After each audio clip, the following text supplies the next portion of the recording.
Tarian ini diperagakan oleh siswa SMK Negeri Situraja Sumedang untuk menggambarkan Dewi Sri, tokoh mitologi yang dipercaya oleh masyarakat tradisional Jawa, Sunda, dan Bali sebagai Dewi Padi dan lambang kesuburan. Di Jawa Tengah dan Jawa Timur, tokoh mitologi itu dikenal dengan nama Dewi Sri Pohaci, dan di Jawa Barat dikenal dengan nama Nyimas Pohaci Sangyang Asri. Sedangkan di Bali, Dewi Sri dianggap sebagai reinkarnasi Betari Dewi Sri Laksmi, istri Betara Wisnu. Dewi Sri atau Nyimas Pohaci digambarkan sebagai perempuan cantik, anggun dan penuh kasih. Namun kehidupannya berakhir tragis.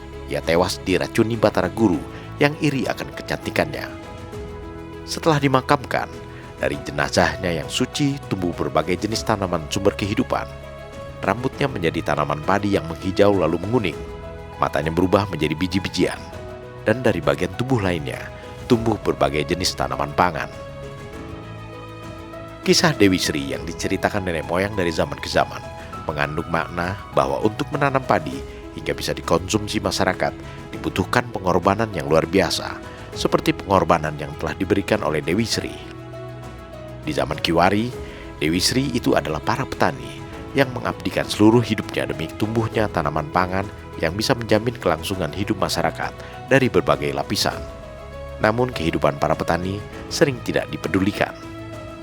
Mereka diperas peluhnya, dirampas hasilnya, lalu dibiarkan menderita berkepanjangan sejak musim panen hingga musim panen berikutnya, tanpa ikut merasakan hasil jerih payah mereka sendiri. Di zaman kolonial, para petani dipaksa Belanda menanam berbagai jenis hortikultura yang hasilnya diboyong ke negeri Van Oranje. Tanaman padi yang menjadi sumber makanan pokok bangsa pribumi dibiarkan terlantar, sehingga menimbulkan kelaparan yang juga diderita para petani. Di zaman kemerdekaan, berpuluh tahun lamanya para petani hidup dalam kondisi serba kekurangan, lantaran hasil taninya diborong oleh para tengkulak dengan harga beli yang sangat rendah, sehingga uang yang diperoleh para petani tidak cukup untuk sekedar memenuhi kebutuhan hidup sehari-hari.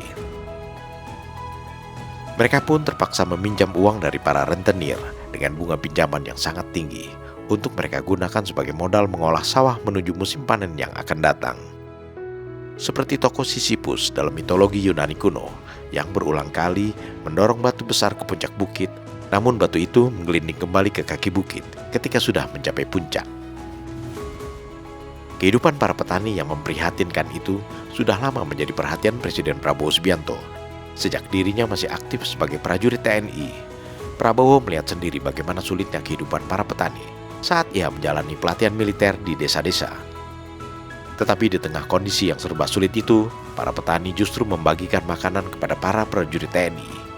Sumbangsi para petani ini, menurut Prabowo, sudah berlangsung sejak Revolusi Kemerdekaan RI 1945. Mereka membantu logistik para pejuang kemerdekaan dengan persediaan pangannya yang sebenarnya sangat terbatas.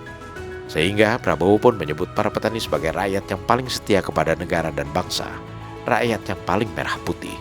1945 tidak ada anggaran, belum ada Kementerian Keuangan, belum ada pajak, belum ada bea cukai. Siapa yang biayai pejuang-pejuang? Siapa yang mendukung perang kemerdekaan? Yang mendukung perang kemerdekaan adalah rakyat Indonesia. Yang memberi makan kepada tentara, pejuang-pejuang adalah para petani Indonesia. Kita tidak bakal merdeka tanpa jasa para petani kita, saudara-saudara sekalian. Saudara-saudara sekalian, saya masuk tentara tahun 70. Tahun 70, tapi saya merasakan setiap saya latihan di desa-desa Jawa Tengah, Jawa Barat, rakyat keluar dari rumah-rumah yang sederhana, rumah-rumah gedek yang lantainya masih tanah. Mereka keluar dari rumah, mereka memberi minuman teh, mereka memberi pisang, mereka memberi singkong kepada kami, saudara-saudara sekalian. Padahal untuk masak itu dia harus ambil kayu. Waktu kita menyatakan kemerdekaan tanggal 17 Agustus, dia harus ambil air yang cukup jauh. Begitu cintanya rakyat kepada tentara. Begitu sadarnya para petani terhadap negara bangsa Indonesia. Para petanilah yang paling setia, yang paling loyal, dan yang paling merah putih di Republik Indonesia ini, saudara-saudara. Dan saya tidak habis pikir puluhan tahun para petani kita, para nelayan kita kurang dihormati, kurang dibela, kurang dilindungi. Latar belakang inilah yang membuat Prabowo berjuang keras meningkatkan kesejahteraan para petani. Di antaranya melalui organisasi Himpunan Kerukunan Tani Indonesia atau HKTI yang dipimpinnya selama beberapa periode. Dan setelah menjadi presiden, Prabowo membentuk Lembaga Koperasi Desa Kelurahan Merah Putih atau KDKMP untuk dioperasikan di 80.000 lebih desa dan kelurahan di seluruh Indonesia. Sekitar 70.000 KDKMP sudah siap beroperasi mulai April 2026. Salah satu tujuan dibentuknya KDKMP adalah untuk menyejahterakan para petani, agar produk-produk pertanian yang mereka hasilkan bisa langsung didistribusi tanpa melalui middleman atau para tengkulak. Tujuan lainnya adalah menggerakkan roda perekonomian lokal yang melibatkan masyarakat di berbagai desa. Namun lebih dari itu semua, ada tujuan yang lebih holistik, yakni menjadikan KDKMP sebagai lumbung padi di setiap desa, yang pada gilirannya akan menciptakan lumbung padi nasional. Lumbung padi lokal dan nasional akan sangat diperlukan pada saat menghadapi masa-masa paceklik, serta menghadapi kelangkaan pangan secara global. Sehingga Prabowo pun berharap lumbung padi yang dimiliki Indonesia nantinya bisa berfungsi pula sebagai lumbung pangan dunia. Impian Prabowo bukan impian di siang bolong. Kebijakan pangan yang diinisiasi Prabowo dan dijalankan oleh seluruh jajaran Kabinet Merah Putih berhasil membuat Indonesia kembali bersuasembada beras dengan tercapainya produksi beras nasional sebanyak 34,77 juta ton sepanjang tahun 2025. Peningkatan jumlah produksi beras ini mencapai sekitar 34,77% jika dibandingkan dengan jumlah produk beras tahun 2024.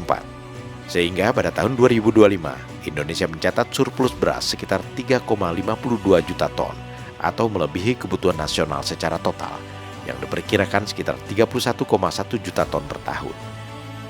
Capaian tersebut menjadikan Indonesia sebagai salah satu kekuatan pangan dunia. Organisasi Pangan Dunia Food and Agriculture Organization atau FAO memasukkan Indonesia sebagai salah satu dari 2 besar negara dengan peningkatan produksi beras tertinggi di dunia. Pengakuan FAO ini tercatat dalam laporan Food Outlook 2025 yang dirilis pada pertengahan tahun lalu. Pengakuan internasional lainnya datang dari sejumlah negara maju, antara lain Jepang, Australia, Kanada, Chile, Belarus, dan Rusia. Sehingga mereka mengirimkan para ahli pertaniannya ke Indonesia untuk mempelajari kebijakan pangan yang dijalankan pemerintahan Presiden Prabowo Subianto. Presiden Prabowo menegaskan bahwa swasembada beras merupakan pijakan awal menuju kemandirian pangan nasional yang lebih luas. Ia yakin dalam 4 tahun ke depan, Indonesia juga mampu bersuasembada produk-produk pangan lainnya, seperti jagung, singkong, gula, dan sumber-sumber protein yang diperlukan. Swasembada beras menurut Prabowo bisa tercapai berkat reformasi tata kelola, penyederhanaan regulasi, serta keberanian pemerintah untuk mengambil langkah-langkah strategis guna kepentingan jangka panjang. Prabowo juga menyadari bahwa upaya pembangunan lumbung pangan nasional secara tidak langsung sebenarnya melestarikan tradisi pangan Nusantara yang sudah dilakukan para leluhur atau nenek moyang sejak zaman bahula. Tradisi nenek moyang itu seakan dihidupkan kembali oleh Prabowo dengan mendorong terwujudnya lumbung-lumbung pangan di seluruh Indonesia, mulai dari lumbung desa hingga lumbung di tingkat provinsi, seperti yang disampaikan Presiden Prabowo saat memberikan arahan kepada kepala daerah se-Papua. Dan ini adalah pelajaran nenek moyang kita. Tanyalah kepada kakek-kakek kita. Dulu ada lumbung desa. Kita harus ada lumbung desa sekarang. Harus ada lumbung kecamatan. Harus ada lumbung kabupaten. Harus ada lumbung provinsi. Dan harus ada lumbung-lumbung nasional. Kita akan lakukan itu. Kita akan membantu saudara-saudara supaya setiap kabupaten bisa swasembada pangan. Bagi sebagian besar masyarakat Indonesia, beras bukan sekedar karbohidrat pengisi perut. Bulir-bulir padi dan butiran-butiran beras juga memiliki makna yang lebih dalam, seperti yang digambarkan melalui ritual-ritual adat. Beras merefleksikan kesuburan, kecukupan pangan, kemakmuran, serta hubungan harmonis antara manusia dengan alam serta Sang Pencipta. Salah satu tradisi menanam dan memanen padi yang syarat dengan ritual adat adalah sistem irigasi subak di Bali yang telah dipraktekkan masyarakat Bali sejak abad 8 Masehi. Setiap proses penanaman padi diatur oleh upacara adat, diawali dengan memohon izin kepada Sang Hyang Dewi Sri sebelum penebaran benih dilakukan. Upacara adat digelar lagi untuk memanjatkan rasa syukur kepada Sang Hyang Widiwasa. Beras pertama yang dihasilkan dipersembahkan sebagai sesaji di berbagai pura, sebagai simbol rasa syukur. Sistem irigasi subak yang dilandasi filosofi Trihita Karana atau keseimbangan antara manusia, alam dan Tuhan telah diakui UNESCO sejak 29 Juni 2012 sebagai salah satu warisan budaya dunia. UNESCO menilainya sebagai praktik pertanian berkelanjutan yang unik yang didasari kearifan lokal. Lalu di kalangan masyarakat tradisional Pasundan ada upacara Serentahun yang sampai saat ini masih dilestarikan oleh masyarakat adat Kesepuan Ciptagelar di Sukabumi, Jawa Barat. Upacara Serentahun merupakan puncak rasa syukur kepada Sang Pencipta atas hasil panen di daerah tersebut, sekaligus permohonan berkah untuk musim panen yang akan datang. Serentahun di Ciptagelar biasanya dimeriahkan dengan berbagai pertunjukan kesenian buhun, disertai ritual adat menyimpan padi di lumbung keramat yang mereka sebut sebagai leit sijimat.